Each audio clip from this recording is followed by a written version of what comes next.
Hello students, कैसे हैं आप सभी।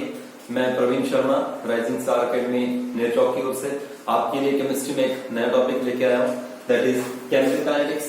केमिकल काइनेटिक्स देखिए आपका सबसे इंपॉर्टेंट टॉपिक है रिगार्डिंग योर कॉम्पिटिटिव एग्जाम, चाहे आप इंजीनियरिंग एंट्रांसेस के लिए प्रिपेयर कर रहे हैं, चाहे आप मेडिकल एंट्रांसेस के लिए प्रिपेयर कर रहे हैं। ठीक है, तो चलिए स्टार्ट करते हैं इसमें।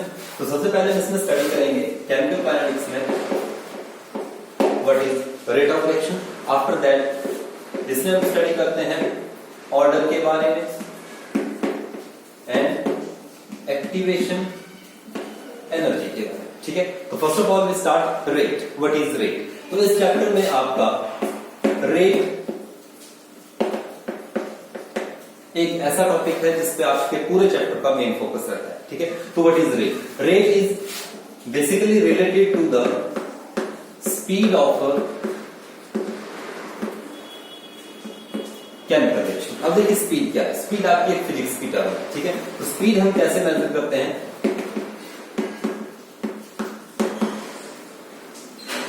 Distance travelled to that of time taken. ठीक है, सिमिलरली जो केमिकल रिएक्शन की अगर हम बात करें, ठीक है, तो रेट आपके पास क्या बन जाएगा?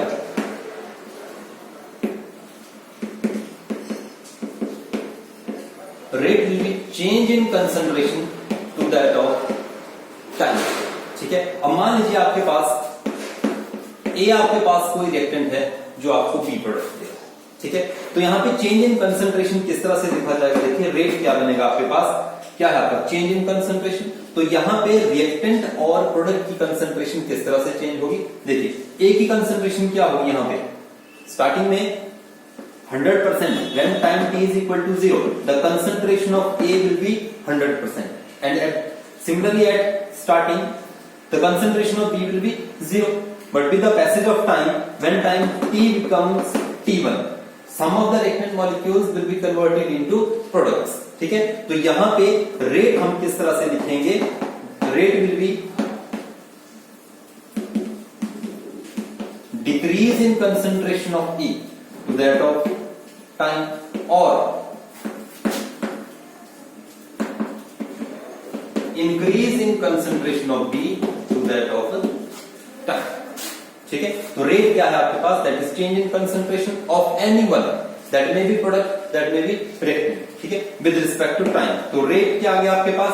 Decrease in concentration of A और decrease in concentration of reactant, और increase in concentration of B और increase in concentration of product. ठीक है, अब जैसे आपके पास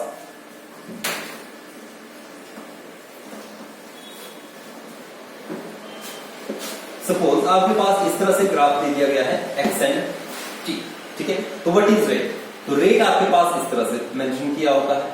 ठीक है, तो याद रखिएगा आपके पास यहां पे जब मैथमेटिकली हम इसको लिखते हैं dx ओवर dt, तो dx ओवर dt क्या बन गया आपके पास? This is the rate. अब इनिशियली अगर हम बात करें, जैसे ही हम स्टार्ट करते हैं व्हेन टाइम t आपका इंक्रीज करना स्टार्ट करेगा, ठीक है, तो यहां पे देखिए ग्राफ स्टार्टिंग में इंक्रीज करता जाएगा। स्टार्टिंग में स्पीड ऑफ द रिएक्शन और रेट ऑफ द रिएक्शन आपका फास्ट होगा। ठीक है, तो यहां पे ये आती है आपके पास देखिए स्लोप।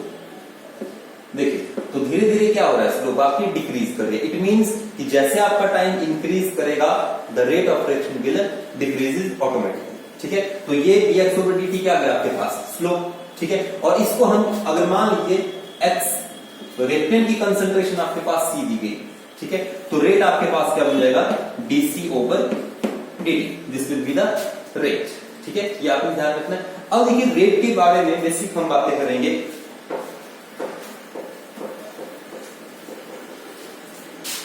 सपोज आपके पास है a plus be giving you c plus D. ठीक है, तो यहां पे रेट आपके पास क्या बन जाएगा? रेट विल बी डिक्रीज होगी। देखिए रिएक्टेंट की कंसंट्रेशन डिक्रीज करेगी, प्रोडक्ट की कंसंट्रेशन आपकी इंक्रीज करेगी। तो डिक्रीज करेगी तो साइन लगेगा आपका minus, decrease in concentration of A with respect to time, decrease in concentration of B over time, और इंक्रीज इन कंसंट्रेशन साइन लग गया आपका पॉजिटिव। ठीक है, increase in concentration of C with time over D. ठीक है, तो ये है आपके पास डेल का है चेंज। ठीक है। अब आपने याद रखना है कि कभी भी जो रेट ऑफ रिएक्शन नेगेटिव नहीं, ठीक है। सपोज आप इसको इस तरह कंसीडर करते हैं, ए आपका बी है, ठीक है। तो यहां पे change in concentration of A क्या आ जाएगा आपके पास, final concentration of A minus initial concentration of A. Similarly change in concentration of B यह जाएगा आपके पास final concentration of B minus initial concentration of B. तो अब देखिए स्टार्टिंग में ए की कंसंट्रेशन क्या थी आपके पास, मैक्सिमम, ठीक है। और फाइनली इसकी कंसंट्रेशन कितनी बचेगी, डिक्रीज हो जाएगी, ठीक है। Means this final concentration will be small and initial concentration will be large. तो इस केस में जो रेट है रिगार्डिंग ए, तो ए की कंसंट्रेशन आपकी क्या करेगी, लार्ज, मतलब डिक्रीज करेगी। Whereas in case of B final concentration क्या है इसकी, maximum, it is large and initial concentration is small. तो साइन किसका लगेगा, लार्ज कंसंट्रेशन, तो क्या हो गया आपके पास, पॉजिटिव, ठीक है। तो बी के रिगार्डिंग आपने कौन सा साइन यूज करना है, पॉजिटिव होगा। और ओवरऑल जो रेट ऑफ रिएक्शन है दैट विल बी पॉजिटिव, ठीक है, क्योंकि रिएक्शन प्रोसीड कर रहा है फॉरवर्ड, ठीक है। तो ये था आपके पास रेट। अब ये एवरेज रेट की हम बात करें तो एवरेज रेट में आप देखिए ग्राफिकली भी आप समझिएगा कि अगर हम कंसीडर करते हैं ए आपका दे रहा है बी, ठीक है। अब मान लीजिए इनिशियली ए की कंसंट्रेशन T1, टाइम T1 है तो ए की कंसंट्रेशन T1 है। जब टाइम T2 हो गया तो मान लीजिए ए की कंसंट्रेशन है, ठीक है। सिमिलरली फॉर बी, जब टाइम T1 है आपका, बी की कंसंट्रेशन है T1 और टाइम T2 पे है इस तरह, ठीक है। अब देखिए आपने average rate change in concentration of A क्या आ जाएगा आपके पास, T2 minus T1 means time क्या है आपका, final minus initial. Similarly for B, change in concentration of B that will come equal to B T2 minus B T1, ठीक है। तो यहां पे भी टाइम क्या है आपका, माइनस 3। अब इसको अगर हम ग्राफिकली स्टडी करेंगे, देखिए ग्राफ आप इस तरह से कंसीडर कर सकते हैं इसका, एक और आपके पास टाइम है और ये कंसंट्रेशन, ठीक है। सपोज ये आपका टाइम T1 है, ये आपका टाइम T2, ठीक है। अब इनिशियली देखिए ए की कंसंट्रेशन, इनिशियल कंसंट्रेशन ए की क्या होगी आपके पास, maximum. Suppose this is the concentration of A at T1 and this will be the concentration of A at T2. Similarly, concentration of B, starting में B की concentration क्या थी, कम, ठीक है। तो B की concentration थी मान लीजिए आपके पास ये, B कब, जब इनिशियल टाइम T1 था, फाइनली B की concentration क्या कर रही है, इंक्रीज, ठीक है। तो T1 है देखिए, B T1 ये आया, A T1 आपके पास यहां पे आ जाएगा, ठीक है। सिमिलरली T2 आपके पास ये बनेगा और T2 आपके पास ये बनेगा, ठीक है। तो ग्राफिकली आप देखिए B की कंसंट्रेशन देखिए, B यहां पर है आपका और ये आपका यहां पे आएगा, तो B की कंसंट्रेशन आपकी इस तरह से बनेगा ग्राफ। A के लिए आपके पास देखिए T1 पे और दिस इज एट T2, तो इसके केस में आपके पास ग्राफ ये बनेगा, ठीक है। तो this is the graph for B, this is for E, ठीक है। तो यहां से आप इसको निकाल सकते हैं, ठीक है। अगर आपके पास x की फॉर्म में लिखा होता है, कंसंट्रेशन की फॉर्म में लिखा होता है, तो रेट आप निकाल सकते हैं जैसे x2 minus x1 over T2 minus T, ठीक है। अब कितना रिएक्शन आपका फास्ट होता है, ठीक है। तो वो डिफरेंट फैक्टर पे डिपेंड करता है कि आपके सब्सटेंसेस कैसे हैं, रिएक्शन आप कौन सा कंसीडर कर रहे हैं, ठीक है। तो ये था आपका ग्राफिकल मैनर में। अब कुछ एग्जांपल्स हैं आपके जहां पे हम बात करेंगे आगे ऑर्डर की भी, ठीक है। अब जैसे आपके पास है मान लीजिए 2A plus C giving product, तो रेट जो है वो किस पे डिपेंड करेगा, रेट डिपेंड करता है कंसंट्रेशन ऑफ A, इसको हम B मान लेते हैं B।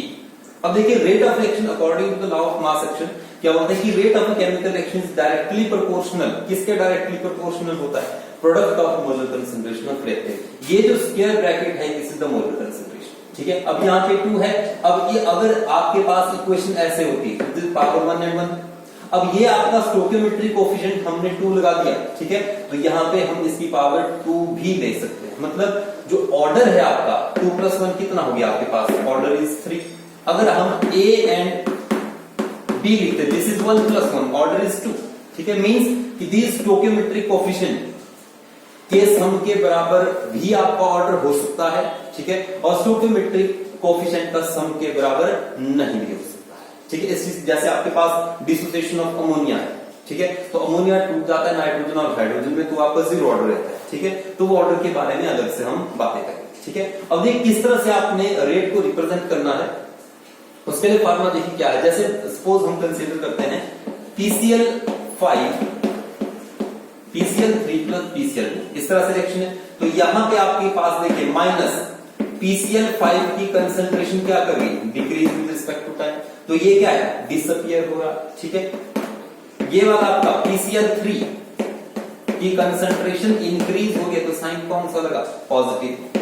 Cl2 की कंसंट्रेशन भी क्या हो रही है, इंक्रीज, तो साइन कैसा लगा, पॉजिटिव, ठीक है। तो ये है आपका रेट ऑफ अपीयरेंस और ये बना आपका रेट ऑफ डिसअपियरेंस, इस तरह से। तो ये है आपका जो डेल आप यूज कर रहे हैं, ठीक है, डेल क्या है बेसिकली, ठीक है, हम लिखते हैं डेल एक्स क्या है, x2 - x1, ठीक है, और टाइम t क्या है, दैट इज t2 - t1, तो ऑर्डर लिखते हैं हम dx/dt, इसको लिख सकते हैं हम x2 - x1/t2 - t1, ठीक है। तो basically this del represent the average, ठीक है। अब एवरेज किस तरह से है, अब देखिए एवरेज है, सपोज की we have traveled 20 kilometer distance in 10 minutes, ठीक है, it means we have covered 2 kilometer in 1 minute, this is the average, ठीक है। बट एवरेज क्या है, एवरेज है आपका कंटिन्यूअस, ठीक है, बट इंस्टेंटेनियस रेट क्या होगा आपका कि for a fraction of time हमने उस पर्टिकुलर टाइम इंटरवल में कितना डिस्टेंस ट्रेवल किया, ठीक है। तो अब एवरेज रेट और इंस्टेंटेनियस रेट को हम किस तरह से रिप्रेजेंट करते हैं, देखिए A + B आपका C + B दे रहा है, ठीक है। तो यहां पे देखिए एवरेज रेट और इंस्टेंटेनियस रेट कैसे लिखें, देखिए एवरेज रेट क्या है आपका -dA/dt, this is the average rate. But instantaneous rate में इंस्टेंटेनियस क्या हो, for a fraction of time, ठीक है, कि इंस्टेंटेनियस रेट क्योंकि व्हेन लिमिट लग जाएगा, जब स्मॉल चीजों की बात करेंगे, स्मॉल फ्रैक्शन ऑफ टाइम की बात करेंगे, when time t approaches 0 minus decrease in concentration of A/dt, इसको लिख सकते हैं हम -dA/dt। सिमिलरली लिमिट डेल आएगा यहां पे -dB/dt, ठीक है। Limit when delta t approaches 0, अब यहां पे प्लस का साइन आएगा C/dt और ये बनेगा आपका dC/dt। सिमिलरली d के लिए भी क्या आ जाएगा इस तरह से, ठीक है। तो ये जो फॉर्म है आपकी, this is the instantaneous rate. तो एवरेज रेट से हम किस तरह से इंस्टेंटेनियस रेट में जाएंगे, बाय टेकिंग द डेरिवेटिव्स, ठीक है। ये था आपके पास।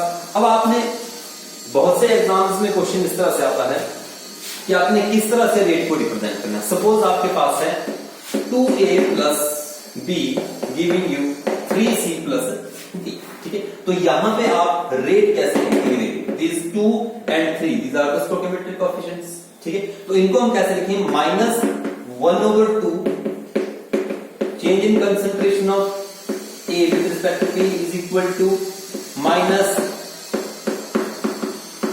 -D प्लस 1/3 तो इस तरह से हम क्या करेंगे, इसको रेट को रिप्रेजेंट करेंगे, ठीक है। अब सपोज हमारे पास अमोनिया का रिएक्शन है, मान लीजिए दिया हुआ NH3 N2 + H2, बैलेंस कर दीजिएगा आप इसको, 2 से कर दिया, ये आपका 3 से किया। तो यहां पे आप रेट कैसे लिखेंगे, -1/2, ठीक है।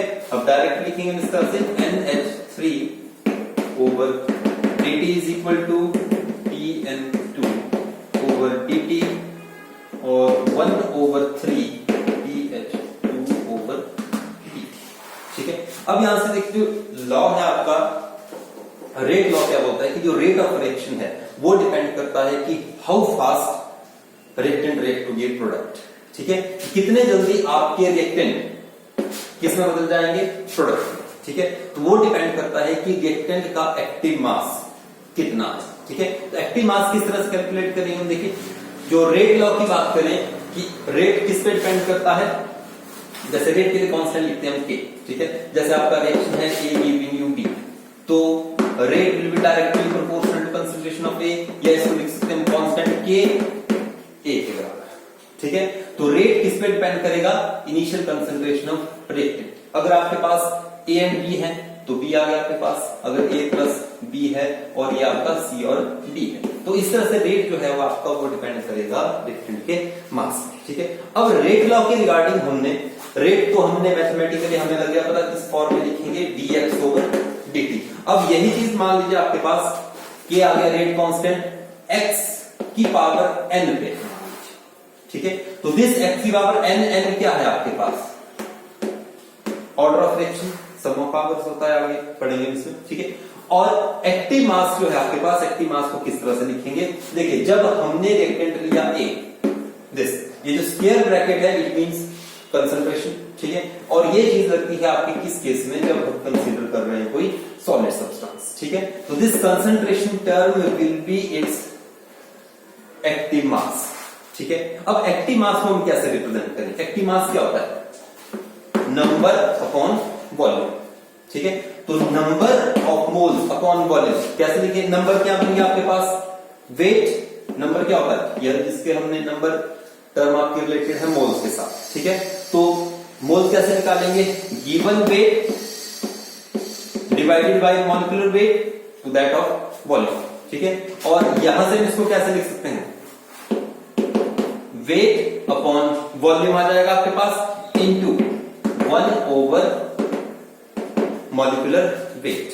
ठीक है, अब वेट अपॉन वॉल्यूम आपके पास क्या होता है, वेट अपॉन वॉल्यूम होता है डेंसिटी। ठीक है, तो ये टर्म क्या आ गया आपके पास, this is the density, density over this is molecular weight. अब देखिए डेंसिटी है आपके पास और मॉलिक्यूलर वेट है, डेंसिटी भी आपके पास कांस्टेंट होती है और किसी पर्टिकुलर सब्सटेंस का मॉलिक्यूलर वेट भी आपके पास कांस्टेंट होता है। It means the rate of this reaction will be a constant, rate क्या होगा आपके पास, कांस्टेंट होगा। इट मींस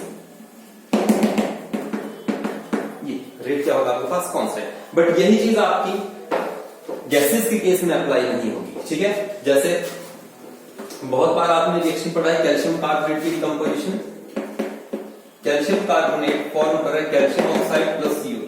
कैल्शियम कार्बोनेट देखिए आपका सॉलिड है। ठीक है, ये भी आपका सॉलिड फॉर्म में बनेगा, CO2 आपकी किस फॉर्म में होती है, गैसेस। ठीक है, तो अगर हम रेट की बात करें तो रेट यहां पे क्या आ जाएगा, concentration of calcium oxide, concentration of CO2 और कैल्शियम कार्बोनेट। अब देखिए ये आपका सॉलिड है, ये भी सॉलिड, तो ये वाली चीज भी क्या होगी आपके पास, कांस्टेंट, ये भी क्या होगा, कांस्टेंट। इसको भी हम इधर ले जाएंगे, कैल्शियम कार्बोनेट को भी इधर ले जाएंगे क्योंकि ये भी आपका कांस्टेंट है। तो इट मींस कि रेट किस पे डिपेंड करेगा, आपका कंसंट्रेशन ऑफ CO2 पे।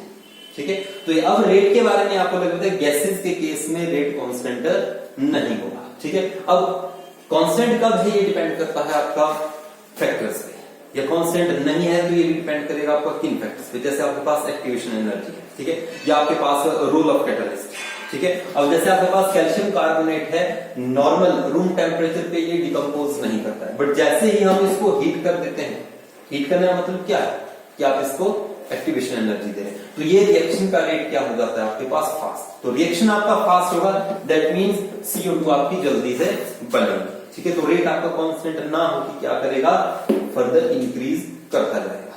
ठीक है, और दूसरी फैक्टर है आपका कैटलिस्ट। ठीक है, तो कैटलिस्ट के लिए बेसिकली एक टर्म आती है कि कैटलिस्ट आपका किस तरह से रेट ऑफ रिएक्शन को इंक्रीज करता है। तो देखिए दो चीजें कैटलिस्ट आप यूज करते हैं, जैसे आपका अमोनिया का प्रोसेस है। ठीक है, तो अमोनिया हम जो बना रहे हैं नाइट्रोजन, तो इसमें आयरन ऑक्साइड कैटलिस्ट दिया जाता है, मोलिब्डेनम भी वहां पर प्रेजेंट रहता है, ठीक है। तो कैटलिस्ट क्या करेगा, रिएक्शन की स्पीड को बढ़ाएगा, ठीक है। बट कैसे बढ़ाता है, क्योंकि कैटलिस्ट हम यूज करते हैं फाइनली डिवाइडेड पाउडर्ड फॉर्म में, ठीक है। और कैटलिस्ट में जो इंपॉर्टेंट रोल रहता है कैटलिस्ट का, वो होता है उसका सरफेस एरिया। जितना better quality of surface area होगी या जितना ज्यादा सरफेस एरिया होगा, उतना ही रेट ऑफ रिएक्शन आपका फास्ट होता है, ठीक है। वो एनर्जी पैरामीटर के बेसिस पर बात अलग है कि हम स्टडी करते हैं कि ये आपका एक केमिकल रिएक्शन है जिसमें आपके रिएक्टेंट प्रोडक्ट दे रहे हैं, ठीक है। तो ये जो अमाउंट है आपका, दिस इज द एक्टिवेशन। जब हम कैटलिस्ट ऐड करते हैं, ठीक है, तो most of the reactant will get converted into product because the catalyst decreases. तो कैटलिस्ट क्या कर रहा है, एक्टिवेशन एनर्जी को क्या कर देता है आपका, डिक्रीज कर देता है, ठीक है। तो ये था आपका रेट के बारे में, हमने पढ़ा एवरेज रेट क्या होता है, इंस्टेंटेनियस रेट क्या होता है, ठीक है। फिर इसके नेक्स्ट में बात करेंगे ऑर्डर के बारे में और कुछ और टॉपिक जो आपके केमिकल काइनेटिक्स के हैं, ठीक है। Thank you.